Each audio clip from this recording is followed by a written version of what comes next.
بینەران بەردەوامی لەگەڵتان و کۆتاتەوەری پرۆگرامەکەمان پاسدا کێشە و گیر و گرفتی پەنابەران و ئاوارەکان دەکەین لە هەرێمی کوردستان. دیارە لەگەڵ هاتنی وەرزیستاندا ساڵانە ئەم کێشە و گیر و گرفتانە لە کەمپەکاندا دووبارە دەبنەوە. پەنابەران و چەندین داواکاری پێشکەش دەکەن بە لایەنە پەیوەندیدارەکان و داوا دەکەن هاوکاریان بکرێت بۆ باشترکردنی ڕەوش و بارودۆخی ژیانیان تایبەت بە کێشە و گیر و گرفتەکان و بە تایبەتتر لە وەرزی سەرمامی مانداری زۆر بەڕێز. هادی بابەشێخ چالەکوانی مافی مرۆڤ لامان ئامادەیە بە شێوەیەکی ڕاستەوخۆ لە دووەکەوە لەسەر ئەم بابەتە گفتوگۆ دەکەین. کاگادی بەیانیت باش بێ ڕەوشی پەنابەران و ئاوارەکان لە هەرێمی کوردستاندا لە چه ئاستێکدایە؟ پێشەکی بەیانی باش ڕێز و سڵاو بۆ ئێوە و کورتسات بۆ هەموو کارماندەکانی. ئاوارەکان ئێستا هێشتا زیاتر لە سێ بەشی پڕانی ئاوارەکان ئیشەنگال هێشتا لە کوردستان ماون و لە دابەشکراون لە چەند کەمپین، یعنی کەمپی شێخان و ماوڕەشان و ئیسیا و کەمپی یعنی خانک و شاریا و ئەوانەی دەور و بەری زاخۆ و یەکێکش لە عربەتە. ئەو هاوڵانەی کە ئێمە دەزانین یعنی پەنابەرەکان وەک بڵێن وەک پەنابەر نەوەک ئاوارەیەش، چونکە ئەوانە ئاوارن لە ناو وڵاتی خۆی نابنە بە پەنابەر پێڵێن ئاوارە، بەڵام بەخۆی بەڕاستی وەک پەنابەرن. لەبەر چونکە ئەوانە ئەگەر تۆ بچیتە ناو زۆربیان ئێستا لە ناو ئەو خێمە ینی کە قماشێکی هینیان کردووە، بەڵام ڕەزالەت و سەرمایی و ئەرێ ئەم گرفتە مەهینە ئەستۆی کێە هەر ئەبێت ئەمە پرسیاری خۆمان بکەین. ئەمە لە ملی حکوومەتی عێراق و حکوومەتی هەرێمی کوردستانیش ناتوانن زۆربەی شتەکان پێداویستیەکان دابین بکەن. زۆر جاریش ئێمە یعنی پێشماوەی چەند ڕۆژێک ڕێکخراوێکی فەڕەنسی وتیان ئێمە ئەوەندە مەسە 400 چەندەمان هەیە بیبن بۆ مناڵەکانی ئاوارەی کەمپەکان. من چوومە سێ کەمپ، هەر سێ کەمپ قوبلی ناکە بۆ ئەبێ بچی کتابکەی، ئەبێ بچی کورە بەخواوەتە تەوزیع بۆ خەڵک هاوکاری نایکەن. ینی زۆر جار دەخنە مووقفێک و مووقعێکی زۆر زۆر بە گرانی لەسەر خەڵکانی ئەوانە ڕائوەستێت. باشە کاک ئەگەر بیت و لە ئاوارەکانی کە لەسەر شاخی شنگال هێشتا وەزعیان وێرانترە. من پێشماوەی چەند ڕۆژێک لەو سەرمایە چوومە ئاوارەکانی سەرشاخی شنگال، ینی سەدانەوەتیان گازیان نییە، پێداویستیان نییە، حتى وەزعی مەعیشی زۆر زەحمات، وەزعی ئەمنی ئێستا ینی ئەو بینی حکوومەتی هەرێمی ینی ئەوانە بوونە قوربانی ناوبینی ئەو ناوبەرە حکوومەتە هەرێما کوردستانی و حکوومەتە بەغدا. باشە کاگادی دیارە باست لەوە کرد کە ڕەوشی و بارودۆخی ئاوارەکان ناهەموارە و بە تایبەتر لە وەرزی زستانە ساڵانە ئەم گرفتە دووبارە دەبێتەوە. هاوکاریەکان لە چه ئاستێکدان و ئاخۆ ئەو کەسانەی کە کۆنتاکت و پەیوەندیان بە ئاوارە و با کەمپەکان و پەنابەرانەوە هەیە تا چەندە توانی و یانای گوێ لە داواکاریەکان بگرن و داواکاریەکان بگەێنە لایەنی پەیوەندیدار؟ وڵا من ئەو ینیکە بۆ پرسیاری جەنابێت ئەگەر بێ کە کاتی دەنگەکان و کاتی ئەبێتە دەنگ و کاتی هەڵبژارتنی بەرلەمانی عێراق و بۆ ئەچنە ناو ئاوارەکان و هەموو شتیان وەڵامی ئەیدەن و پێیان ئەڵێن ئێمە هەموو شتی بۆتان دابین دەکەین، بەڵام کابێتە مانگی 10 و 11 و وەرزی زستان دەستی پێ دەکات، باوەڕ بکە لە سەدانەوەت گازیان نییە،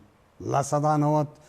حتى هەندێک ماڵ یعنی ئەچیتە ناو خێمەکەی یعنی حتى دۆشک و لە حێفەکانی لێف و بۆتانی و دۆشکی کۆنا خۆ ئەوە چەند ساڵێکە لە بن ئاوە بارانە هەمووی نەخۆشی هەمووی ینی پێداویستە نەبەس هەمووی گاز بەتەنیایە خۆ ئاوارە پێداویستی نەبەس گاز بەتەنیایە زۆر شتی تری هەیە يعني حتى مەسلەی معیشت مەسلەی خواردن مەسلەی بۆ ناگەڕێنەوە بۆ وڵات ینی خاکەکەی خۆیان با بگەڕێنەوە بۆ شنگال ئەگەر لە شنگار برسی و تێنوش بێت زۆر باشترە تۆ ئەڵی مەسەلەن زۆر جار ئەیکەنە بە حجەتێکی وڵات چییە ئەمنیەت ئەی ئەمنی نیە ئەی باشە ئەگەر ئەمن نەبێت ئەی ئەو خەڵکە چی ئەکات ئێستا زیاتر ینی خەڵکێکی باشی لە ناو من پێشەوەی هەفتەیەک چووم لە شنگال بووم و لە شنگال گەڕام خەڵکەکە من چوومە حاتمی چوومەتە القەسەب چوومە شەمال ینی نەحیە شەمال سنوونێ ینی خەڵکەکەن ئەڵێ ئەیکەنە بە حجەت ینی چونکە شنگال بووتە چەندەها شنگال چەند حکوومەتێکی تێدایە چەند قووەتی تێدایە ئەوەش دیسان خەتای خەڵکەکە نییە خەتای حکوومەتی عێراق و حکوومەتی هەرێمی کوردستانە ئەبێ پێکەوە دانیشن نەبۆ مەسلحەتی خۆیان و مەسلحەتی حزبەکە و مەسلحەتی حکوومەتی کوردی و ینی بەغدا و هەولێر بەڵام بۆ مەسلحەتی ئاوارە بۆ مەسلحەتی خەڵک بۆ دابینکردنی پێداویستیەکانی ئەو خەڵکە من چی بکەم ئەگەر ئێستا لە ناو خێمەتێک بووم و نەتوانم نام بۆ مناڵەکانی خۆم دابین بکەم نەتوانم هەر شتێک بۆ مناڵەکانی خۆم دابین بکەم من چی بکەم من گوناحم چییە تۆ ئەڵە مەسە زۆر جارەڵێن باوکێکی نە باوکێکی خراپە باوکی گەورە خراپە باوکی گەورەش ئەوە حکوومەتە حکوومەت کە باوکی خەڵکە بەڵام حکوومەتێکی خراپ هەر لە بەغدا و هەر لە کوردستانیش من ناڵێم یعنی هەمووی سەدانۆت خراپ بەڵام پێداویستی خەڵک زۆر ینی بە سەهاری بە ئاسانی ئەتوانم بەجێ بێنم بەڵام بەجێ ناکەم کاگاتی دەگەڕێنەوە سەر ئەوەی کە داواکاریەکانی حکومەت و هەوڵەکانی حکومەت بۆ خزمەتکردنی پەنابەرەکان چۆنە دیارترین داواکاریەکان چین کە لە کەمپەکانە داوای دەکەن بۆ هۆکاری کە وەک خۆت باسی دەکەیت زۆرێک لە کەمپەکان چویت و داواکاری پەنابەرانت بینیوە دیارترین داواکاریەکانیان چین وڵا زۆربەی داواکار ینی وتمان ئەگەر تۆ بیتە وەرزی زستان وەرزی هاوین ینی وەرزی هاوین زۆربەی جار ینی تۆ دەبینی یعنی مەسەلەن پێش ماوەیەک هەمووتان ئاگادار بوون یعنی نزیک چەند خیڤەت لە شاریە سوتاون و یعنی ماڵیان وێران بوو چەند کەس ئەکوژر ینی مردن و ڕاستە زۆر جار یعنی قوربانی ینی ڕۆحی نەبووە بەڵام قوربانی مادی بووە باشە بۆ لە ناو خێمەتێک بێ بۆ ناچێتێ بە شتێک بۆیان دابیم بکەن و بگەڕێنەوە بۆ خاکەکەی خۆیان و بگەڕێنەوە بۆ شنگال تۆ من باوەڕ ئەەکەم زیاتر لەسەر ئەوەیە کە خەڵک بەڕای من بگەڕێنەوە باشترە بگەڕێنەوە بۆ شنگال ئاوادانی بکەن ئێستا زۆر جار منەزەمات و ڕێکخراوەکان ناچن ئاوادان ناکەن ئەڵێن ئێمە بۆ کێ ئاوادانی بکەین با بگەڕێنەوە باو خەڵکە هێواش بتوانن بەڵام ینی تۆ دیسان دەگەڕێنەوە بۆ پێداویستی هەر هەمووشتی ژیانیان پێداویستە هەموو پێداویستی هەیە پێداویستیان بەدەست نایێت ینی نەبەس وتم ینی نەبەس زستان و گازە خۆ هەموو ئێمە بۆ خۆمان بکەینە حیجەت گاز زستان ئێخۆ گاز زستان هاوین تەبریت فلان ئەوە هەمووی هەر هەمووی نییە بەڵێ تۆ وەکو چالەکوانێکی مافی مرۆڤ باسەوە دەکەیت بە بڕوای تۆ پەنابەرەکان بگەڕێنەوە باشترە ئەمە لە کاتێکدا ئاوارە و پەنابەرەکانمانەوەیان لێرە بوو بارودۆخەش پێ قبوڵە هۆکاری ئەمە ناگەڕێتەوە بۆ ئەو ئەمنیەت و ئیستیخراریە کە لە هەرێمی کوردستان هەیەە جگە لە بوونی کێشەکانیان عفو بەڵام ئەمە ڕاستە بەڵام ئەگەر تۆ بیت ئەمنیەت و پێداویستی ئەمنی لە شنگال بۆ نایێتە شوێن بۆ نایێتە جێگا ئەوە ینی ئەمە ینی وەک تۆ خۆتە زانی جەنابەت ئیتیفاقیەی هەولێر و بەغدا ئیتیفاقیەی هەولێر و بەغدا باشە ئەڵێن مەسە ئێستا مەسەلەن پارتی کرێکاری کوردستان لەوەیە ئەگەر حەزیان لێبێ باوەڕ بکە ئەگەر حکوومەتی عێراقی خۆ معاشیان لە حکوومەتی عێراقیە ڕاتبیان لە حکوومەتی عێراقیە ئێدە باشە با ڕاتبی قەتعیکە و شەرت نییە با ئەتوانن قووەتی ئەمنی زیاتر ببان و ئەو شتایی و دابین کرد دوم هەر ئەبێ ئێزدی کە خەڵکی شنگال بڕۆنە شنگال و ئەبێ لەگەڵ خەڵکانی دەور و بەری خۆی خۆتۆ ناتوانانی بڵێ خەڵکانی دەور و بەری شنگال هەمووی داعش بووە و هەموو دژمنە و هەموو خراپە نا هەر شوێنێک ئەگەر خراپی تێدا بێش باشیش تێدا هەیە ئەتوانن چەند دانیشتنێک لەگەڵ ئەو کەستانە دانیشن و پێکەوە ژیانێک هەوڵێکی پێکەوە ژیان لەگەڵ دەوروبەری خۆیان بکەن و هەموو پێداویستی ژیان پێشەوە ئێستا شنگال هەروە بووە و پێداویستیان هەمووی جێبەجێیان نەکردووە بەڵام ژیانێکی